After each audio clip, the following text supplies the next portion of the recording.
Welcome to lecture of design and analysis of algorithm. आज के lecture में हम स्पैनिंग ट्री के बारे में बात करेंगे कि स्पैनिंग ट्री क्या होता है, इसको किस तरह से ड्रा किया जाता है, और फिर इसके बाद हम मिनिमम कॉस्ट स्पैनिंग ट्री की बात करेंगे कि मिनिमम कॉस्ट स्पैनिंग ट्री क्या चीज है और किस तरह से मिनिमम कॉस्ट फाइंड की जाती है। Spanning tree for a graph जी, आगे ब्रैकेट में यहाँ पे आपको वीई लिखा नजर आ रहा होगा। इस वीई से क्या मुराद है? Vertices and edges. हमें पता है कोई भी ग्राफ हो वो किस पे कंसिस्ट कर रहा होता है? वर्टिसेस और एजेस पे। वर्टिसेस क्या होते हैं? वर्टिसेस ग्राफ के नोड्स होते हैं और एजेस जो उन नोड्स को आपस में मिला रहे होते हैं। इनको हम एक डायग्राम से भी अभी देखते हैं। Spanning tree for a graph is a sub graph of G which contain all the vertices of G. इस बात का मतलब है कि हमारे पास कोई ग्राफ होगा जो उस ग्राफ से स्पैनिंग ट्री बनेगा, और वो स्पैनिंग ट्री जो होगा वो हमारा जो ग्राफ होगा उसका एक सब ग्राफ होगा। इससे क्या मुराद है कि उस ग्राफ के अंदर जितने वर्टिसेस होंगे ना हमारे पास, वही हमारे सब ग्राफ के अंदर भी उतने वर्टिसेस होंगे हमारे पास। स्पैनिंग ट्री और ग्राफ में फर्क क्या होगा उसको थोड़ा सा देखते हैं कि क्या होना चाहिए है हमारे स्पैनिंग ट्री के अंदर। वी में also say spanning tree is a connected सब ग्राफ ऑफ अ ग्राफ जी। एक जो भी हमारे पास ओरिजिनल ग्राफ है उसका ये कनेक्टेड सब ग्राफ होना चाहिए। कनेक्टेड का क्या मतलब है वो भी अभी एक डायग्राम से देखते हैं। और ये कनेक्टेड सब ग्राफ कब होगा उसके लिए कंडीशन क्या है? टू कंडीशंस हैं। S should contain all the vertices of G. S से क्या मुराद? Spanning tree.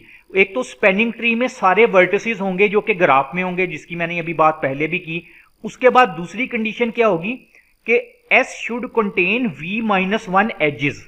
एज क्या होते हैं? जो कि दो वर्टिसेस को आपस में मिला रहे होते हैं, वो हमारे पास v माइनस वन होने चाहिए। यानी अगर वर्टिसेस 5 हैं तो एजेस उसके अंदर 4 होने चाहिए। किस तरह से? अब इसको एक डायग्राम से देखते हैं। ये देखें, ये हमारे पास एक ग्राफ है। यहां पे जो g लिखा, g का मतलब ग्राफ है। अब ये सारे इसके वर्टिसेस इसमें कौन से हैं जिसको हमने v का नाम दिया था? a, b, c, d और e।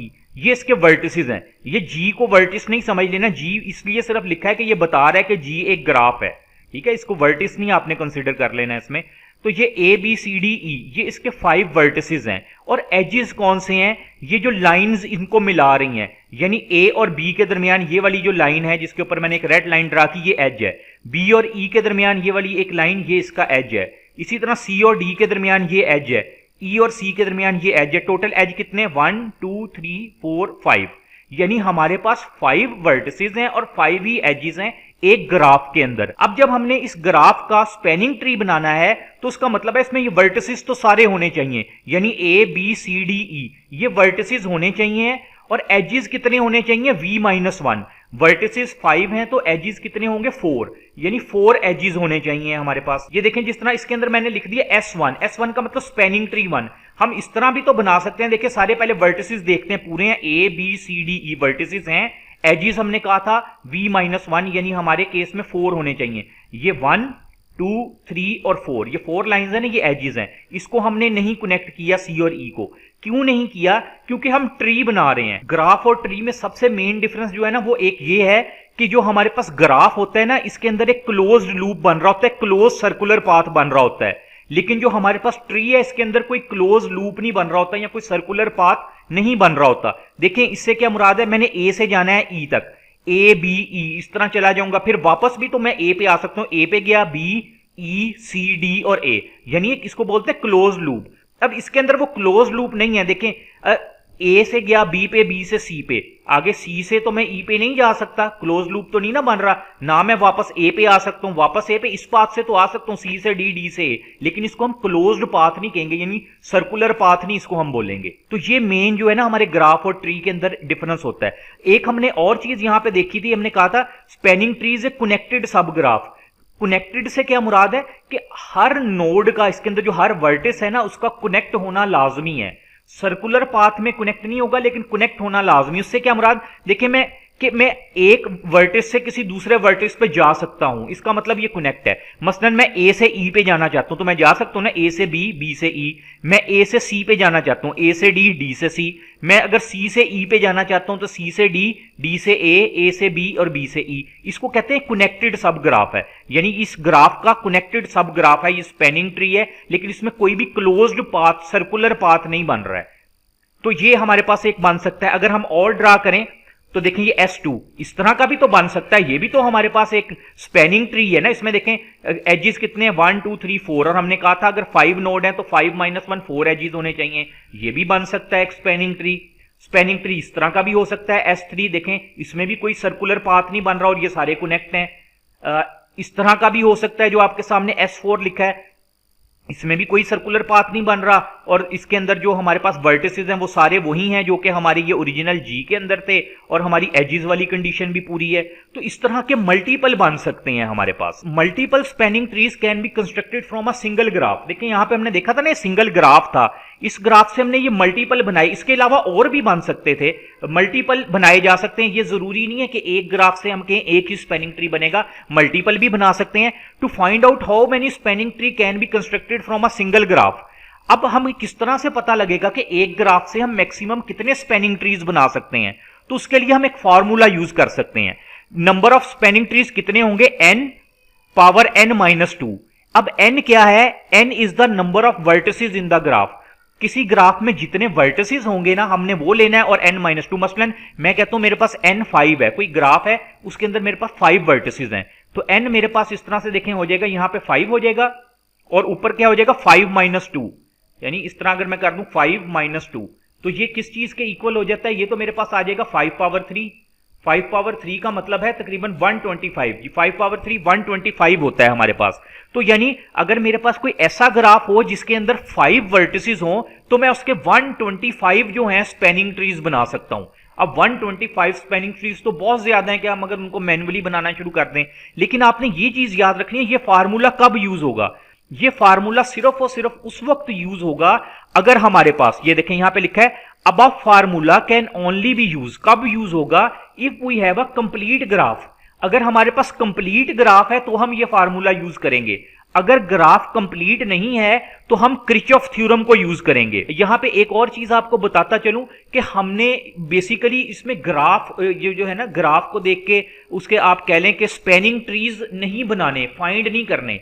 हम जो चीज कवर करना चाह रहे हैं ना अपने एनालिसिस ऑफ एल्गोरिदम में, हम मिनिमम कॉस्ट स्पैनिंग ट्री बनाना चाह रहे हैं। तो मिनिमम कॉस्ट स्पैनिंग ट्री के लिए जरूरी है कि हम पहले स्पैनिंग ट्री के कॉन्सेप्ट को समझ लें। तो ये मैंने आपके इंफॉर्मेशन के लिए एक एडिशनल आपको इंफॉर्मेशन दे दी कि किस तरह से हो सकता है, हमें कैसे पता लगेगा कि कितने स्पैनिंग ट्री बन सकते हैं उससे। अब यहां पे एक टर्मिनोलॉजी यूज हुई थी कंप्लीट ग्राफ। ग्राफ कंप्लीट कब होता है? ग्राफ कंप्लीट उस वक्त होता है अगर ग्राफ के अंदर जितने भी हमारे पास आप कह लें वर्टिसेस हैं, हर वर्टिस किसी दूसरे वर्टिक्स के साथ कनेक्ट हो, यानी हर वर्टिस, हर नोड दूसरे नोड के साथ कनेक्ट हो और दो डिफरेंट वर्टिसेस के दरमियान एक यूनिक एज होना चाहिए।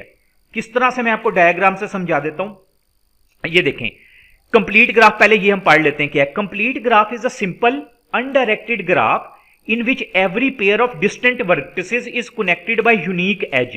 ठीक है, डिस्टेंस वर्टिसेस क्या है? जिस तरह ए देख लें, बी देख लें, डिफरेंट है ना, डिस्टिंक्ट कह दिया, different, A B C D ये सारे डिस्टिंक्ट हैं। अब क्या कहा गया कि ये डिस्टिंक्ट वर्टिसेस का जो पेयर है, मसलन ए और बी का फॉर एग्जांपल पेयर है, तो इसके दरमियान जो एज होना चाहिए वो सिर्फ ए और बी यूज करना चाहिए। ए और बी उसको यूज करेंगे। देखें ए और बी ने कनेक्ट होना है तो इस ये जो मैंने रेड कर दिया इसी से होंगे। इसी तरह आप ए और डी को अगर पेयर बनाए तो ए और डी के दरमियान ये वाला एज यूज हो रहा होगा। अगर बी और डी के पेयर बनाए तो ये वाला एज यूज हो रहा होगा।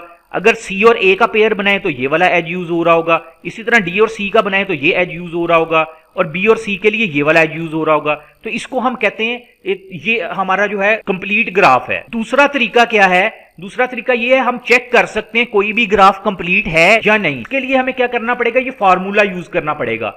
अगर तो किसी ग्राफ में एजेस जो हैं v into V -1 divided by 2 है, इसका मतलब वो ग्राफ कंप्लीट है हमारे पास। और अगर कंप्लीट ग्राफ होगा तो हम सिंपल ये वाला फार्मूला यूज करके बता सकते हैं कि हमें कितने ग्राफ से हम स्पैनिंग ट्रीज बना सकते हैं। अब देखें v क्या है, इस वाले केस को देखते हैं। इसमें वर्टिसेस कितने? 4, यानी 4 इंटू 4 - 1, 4 - 1 3 होता है। 4 इंटू 3 12, 12 डिवाइडेड बाई 2 कितना होगा? 6 एजेस होने चाहिए इस केस में। अगर 6 एजेस हैं तो इसका मतलब ये कंप्लीट ग्राफ है। देख लेते हैं कितने एजेस है। ये मैं कहता हूं 1, इसको मैं दे देता हूं 2 का नाम, ये 3, ये हमारे पास 4, ये वाला एज 5 और ये वाला 6। देखें इस फार्मूले के मुताबिक 6 होने चाहिए थे, हमारे पास 6 हैं, इसका मतलब ये एक कंप्लीट ग्राफ है। अगर मैं देखूं कि इस ग्राफ के कितने स्पैनिंग ट्रीज बन सकते हैं तो मैं इस फार्मूले में वैल्यू पुट कर सकता हूं। मेरे पास वर्टिसेस कितने हैं, n है, नंबर ऑफ वर्टिसेस 4 है, 4 पावर 4 माइनस 2, 4 माइनस 2 2 होता है, यानी 4 स्क्वायर हो जाएगा हमारे पास। 4 स्क्वायर कितना होता है 16। तो हम इस तरह का ये जो हमारे पास 4 वर्टिसेस का ग्राफ है ना, इसके 16 स्पैनिंग ट्रीज हम बना सकते हैं।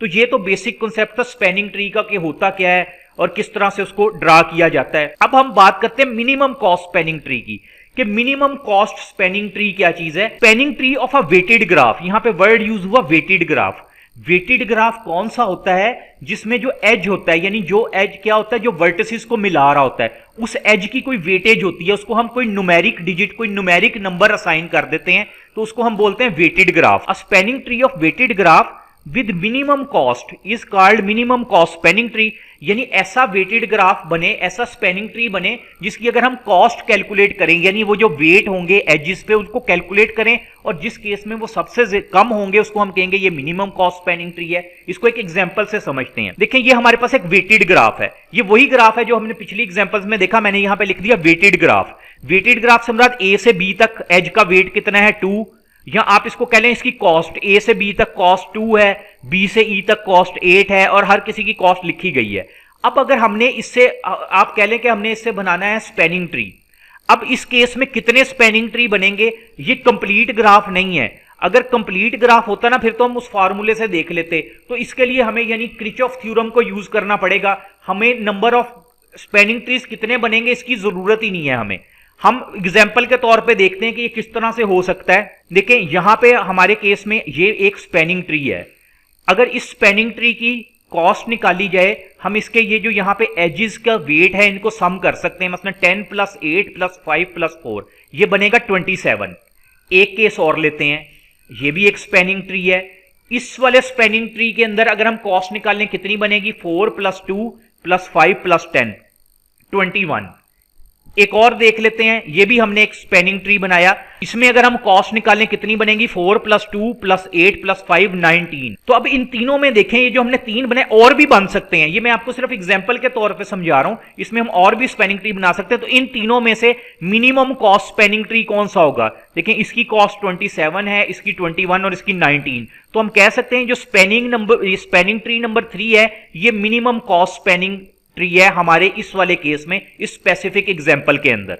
तो अब जब minimum cost spanning tree find करना है तो हमने तो कहा कि ये तो बहुत ज्यादा बन सकते हैं। अब फॉर एग्जांपल मैं कहता हूं कि मेरे पास यहां पे कोई कह लें कि 100 एजेस का या 100 वर्टिसेस का मेरे पास कोई ग्राफ है, मैं उसके स्पैनिंग ट्री बनाना शुरू करूं तो बेशुमार बन जाएंगे, क्योंकि इसकी एक एग्जांपल ऐसे ही है। अभी मैंने थोड़ी देर पहले कहा ना, हमने एक एग्जांपल में देखा जिसके अंदर सिर्फ 5 वर्टिसेस थे। मैं कहता हूं मेरे पास 5 वर्टिसेस का एक कंप्लीट ग्राफ है। कंप्लीट ग्राफ हम अभी डिफाइन कर चुके हैं क्या है, और मैंने आपको एग्जांपल से बताया था अगर 5 वर्टिसेस का कंप्लीट ग्राफ हो तो उसके 125 स्पैनिंग ट्रीज बन सकते हैं। अब हमारे लिए तो ये पॉसिबल नहीं है कि हम 125 ड्रा करें डिफरेंट शेप्स और हर किसी को फिर कैलकुलेट करना शुरू कर दें।